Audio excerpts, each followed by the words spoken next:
6 men in a secret meeting on Jekyll Island in 1910 designed a financial system that would steal 96% of your money's purchasing power over the next century. And most Americans still have no idea it happened. They told you the Federal Reserve was created to stabilize the economy and protect your savings from banking panics.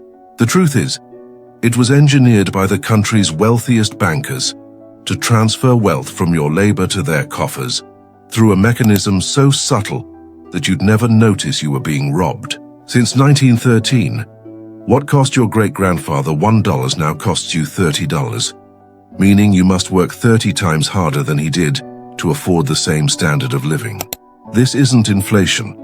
It's systematic wealth extraction disguised as monetary policy, and it's accelerating at a pace that will make your children economic slaves unless you understand how it works. The same banking families who met in secret over a century ago now control $43 trillion in assets, while American workers haven't had a real wage increase since 1971.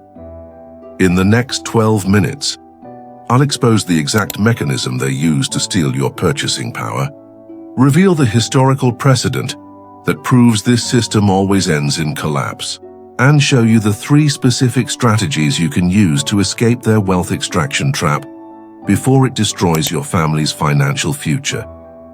Step into the ornate dining car of Nelson Aldrich's private railroad car on November 22, 1910, as it departed Hoboken, New Jersey, bound for the exclusive Jekyll Island hunting retreat off the Georgia coast.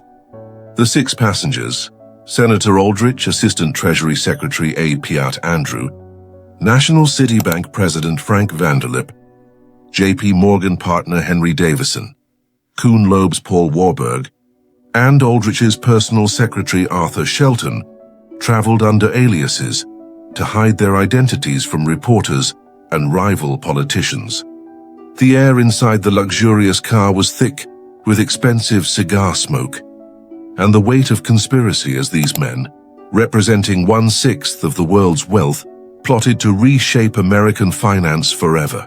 Warburg, a German banking heir who had immigrated specifically to establish European-style central banking in America, spread detailed plans across the mahogany table, showing how a privately owned central bank could control the nation's money supply while appearing to be a government institution.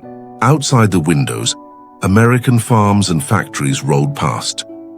The productive economy these men intended to systematically harvest through their planned monetary manipulation.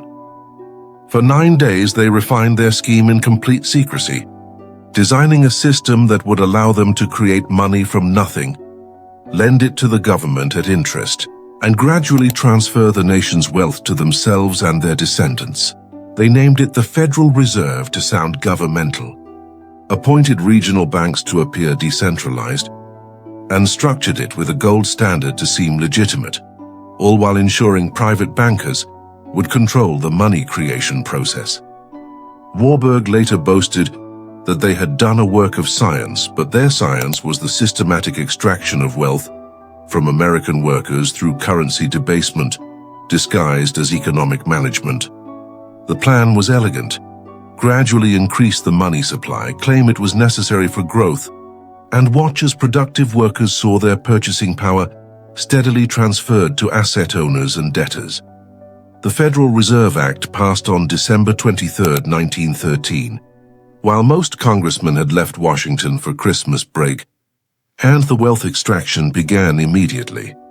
Within 5 years, the money supply had doubled to fund World War I, causing the cost of living to increase by 79%, while wages remained stagnant. The first massive transfer of purchasing power from workers to asset owners.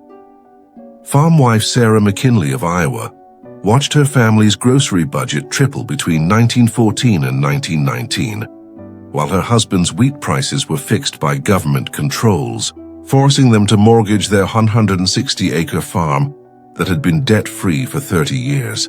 Meanwhile, J.P. Morgan's bank earned $30 million in commissions, financing the war through newly created Federal Reserve notes, profiting enormously from the very inflation that destroyed middle-class savings. The pattern was set.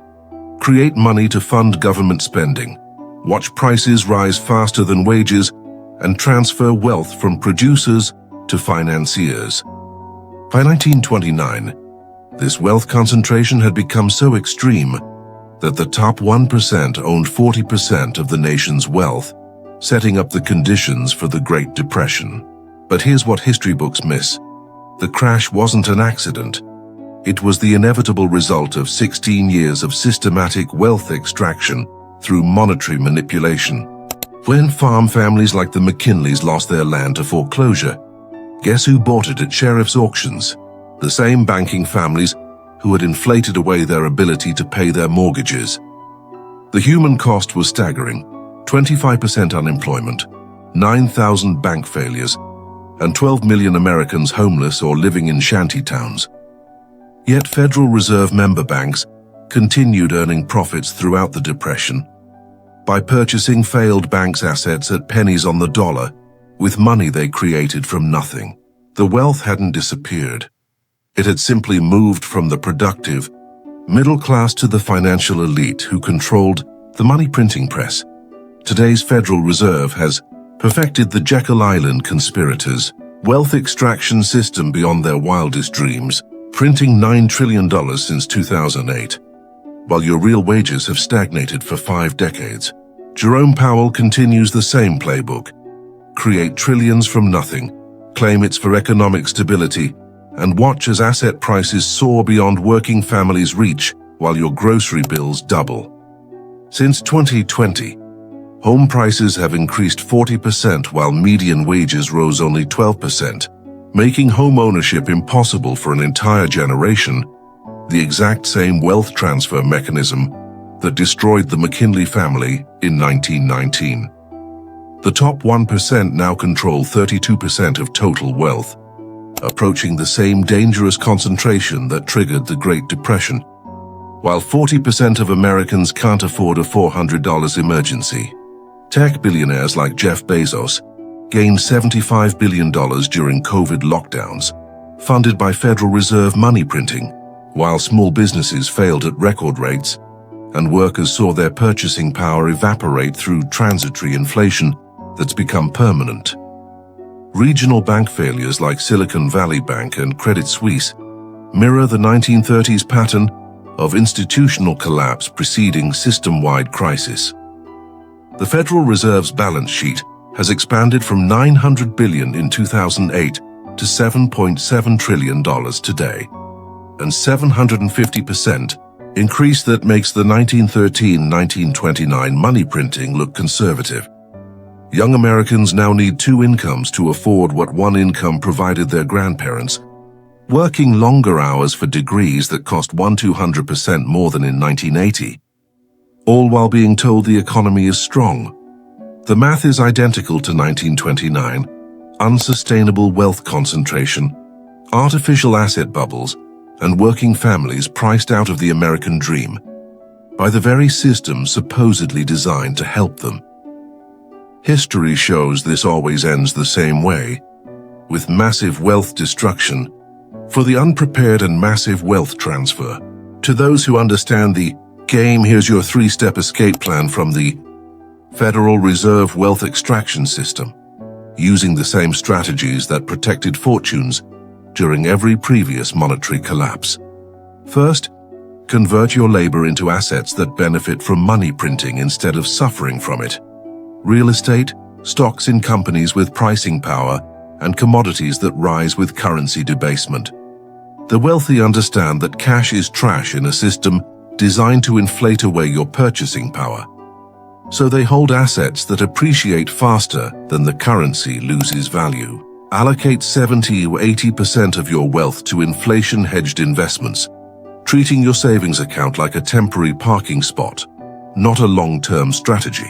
Second, acquire skills and income sources that rise with inflation rather than being fixed by wages.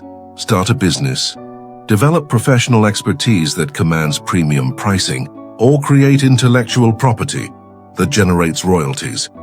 The McKinley family lost their farm because their income was fixed, while their costs inflated. Don't make the same mistake. by depending solely on employment income that rarely keeps pace with real inflation. Third, understand that the system will eventually collapse under its own contradictions. Maintain 10–15% of your wealth in crisis-resistant assets like precious metals, foreign currencies, and international investments that will survive when the dollar-based system resets. The Jekyll Island conspirators created a system that enriches asset owners at the expense of workers. But you can choose which side of that equation you're on. Position yourself with the beneficiaries of monetary inflation, not its victims. The wealth transfer is accelerating as the system approaches its mathematical limits. Either you understand the game and profit from it, or you remain ignorant and get destroyed by it.